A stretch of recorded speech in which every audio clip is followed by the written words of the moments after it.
Assalamualaikum warahmatullahi wabarakatuh. Salam Devlog Nusantara. Salam petani milenial, teman-teman sekalian dimanapun berada. Salam sehat dan salam sejahtera. Teman-teman, di depan kita ini ada kolam berukuran diameter 4. Kita akan coba tes parameter airnya, mulai dari alkalinitas, nitrit, kemudian pH, serta hardness.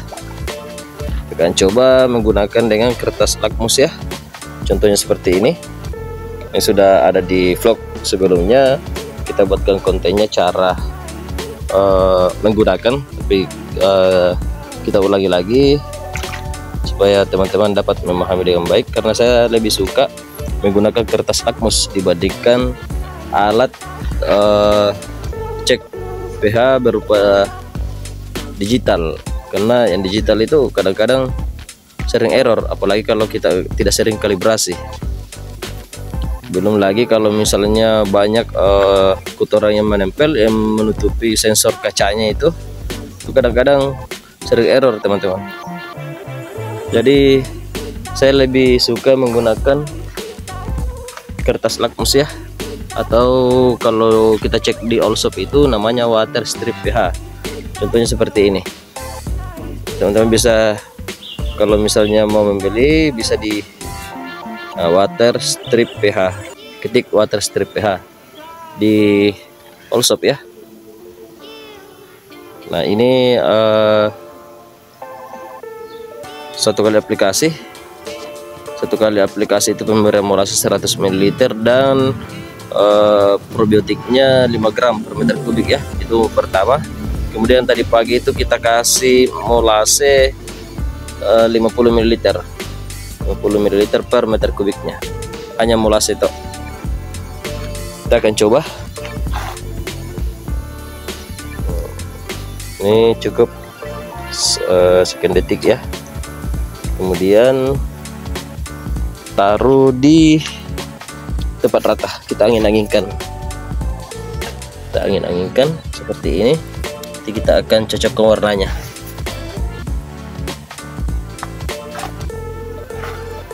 Oke teman-teman, sambil kita tunggu, kita ngobrol santai sedikit dulu. Di depan kita ini kolam berukuran diameter 4, isinya itu kemarin 1000, sempat 1300, tapi kita pindahkan di kolam sebelah sana sebagian, jadi kita isi 1000 ekor saja. Kalau aerasinya kecil seperti ini sampai 1200 pun itu masih aman teman-teman, 1200. Nah kalau dia aerasinya lemot ya, ikan tetap hidup, cuman minusnya itu perkembangan ikan lambat. Kemudian air cepat rusak.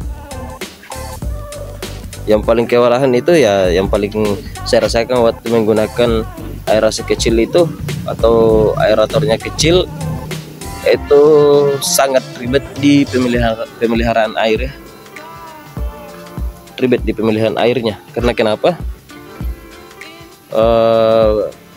Parameter air atau kualitas air itu sering berubah-ubah. Kadang pH-nya itu hari ini bagus, tiba-tiba besok turun, ikan tidak mau makan lagi. Kemudian alkalinitasnya itu juga cepat berubah. Alkalinitas itu yang baik di angka 80 sampai 120. Nah, alkalinitas ini bisa kita jaga dengan rutin pemberian kapurnya ya. Nah alkalinitas tadi ini berfungsi untuk mengikat pH, itu salah satu fungsinya, mengikat pH agar pH itu tidak gampang swing, pH tidak gampang berubah-ubah. Jadi pH itu jarang turun, jarang naik.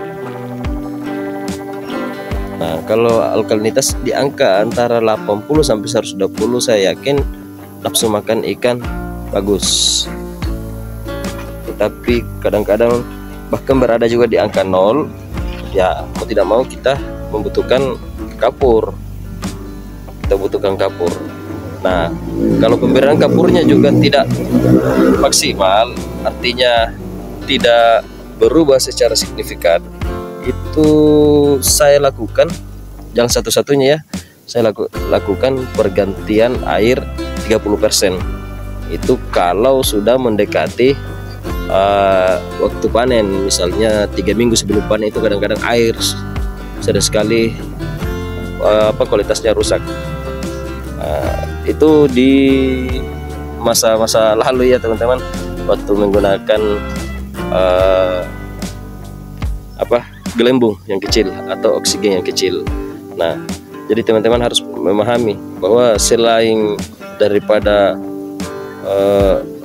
oksigen itu untuk aerasinya ya, selain daripada suntikan oksigen, kotoran ikan itu perlu diaduk. Amoniak perlu diaduk. Kenapa? Karena amoniak bisa terurai dengan baik setelah ada pengadukan. Jadi kotoran harus goyang, barulah bakterinya bisa mengurai dengan baik, bisa menghancurkan amoniak tadi yang bisa menjadi senyawa beracun bagi ikan, itu bisa membunuh ikan. Makanya diperlukan pengadukan yang baik. Selain daripada suntikan oksigen ya untuk ikan, itu fungsi utamanya juga perlukan pengadukan.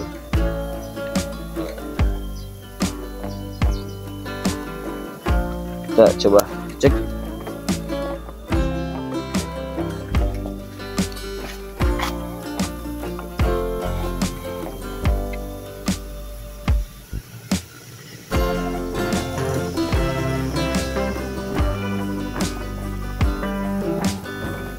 Oke, di sini kita akan cek pertama itu pH air. Nah, coba kita cocok ke warnanya, teman-teman. Cara penggunanya itu seperti ini ya. Di sini ada warna. Nah, di sini warnanya itu ini masih agak basah ya. Ini ya di kisaran 7 sampai 8.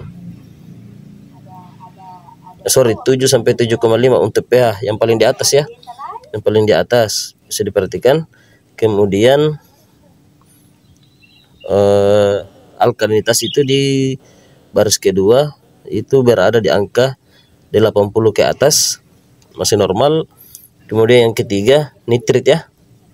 Nitrit itu, nah ini nitrit berada di angka 0. Nitrit harus 0 ya, jangan melebihi dari 5. Karena kadang-kadang kalau 5 itu ikan sudah tidak mau makan. Ikan gampang kaget ketika kita mendatangi kolam kita, ikan langsung berhamburan. Nah, kemudian yang terakhir hardness. Hardness ini berada di angka 125 ya warnanya. Nah, hardness itu di angka 125 sampai 250. Jadi warnanya semua ada di sini. Kita bisa lihat. Oke. Pertama itu pH, kemudian yang kedua total alkalinity atau alkalinitas, kemudian baris ketiga ada nitrit. Nah, kemudian turun di baris kelima hardness. Saya mengecek kualitas air ya, seperti itu, mulai dari alkalinitas, pH, alkalinitas, nitrit, kemudian hardness, keempat itu.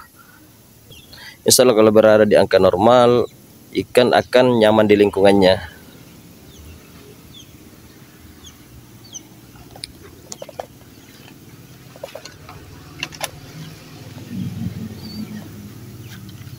Kita akan coba berikan pakan ya.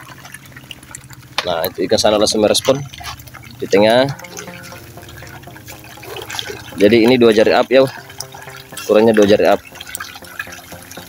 Itu langsung merespon ya.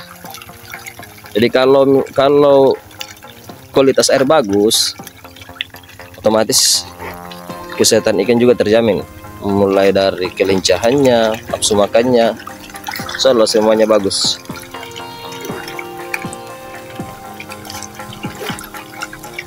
Ini di 2 jari up. Jadi kita baru satu aplikasi ya teman-teman, baru satu kali aplikasi. Jadi teman-teman yang menanyakan pakai probiotik apa atau bakteri apa, kita masih pakai non merek yang saya mix sendiri ya. Saya mix sendiri berbagai macam jenis bakteri. Ada 9 macam bakteri. Bacillusnya itu ada 7, kemudian dibantu dengan bakteri nitrifikasi, nitrobakter dan nitrosomonas.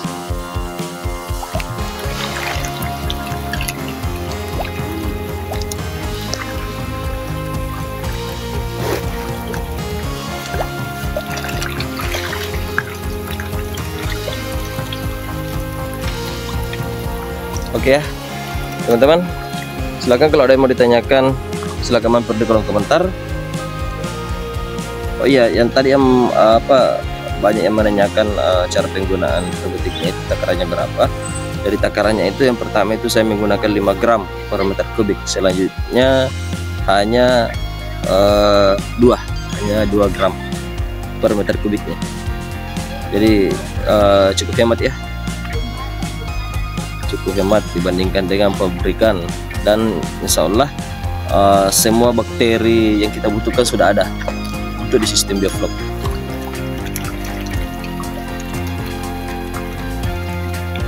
Sekali lagi, kalau ada yang mau bertanya silahkan tanyakan di kolom komentar. Salam bioflok Nusantara, salam petani milenial. Assalamualaikum warahmatullahi wabarakatuh.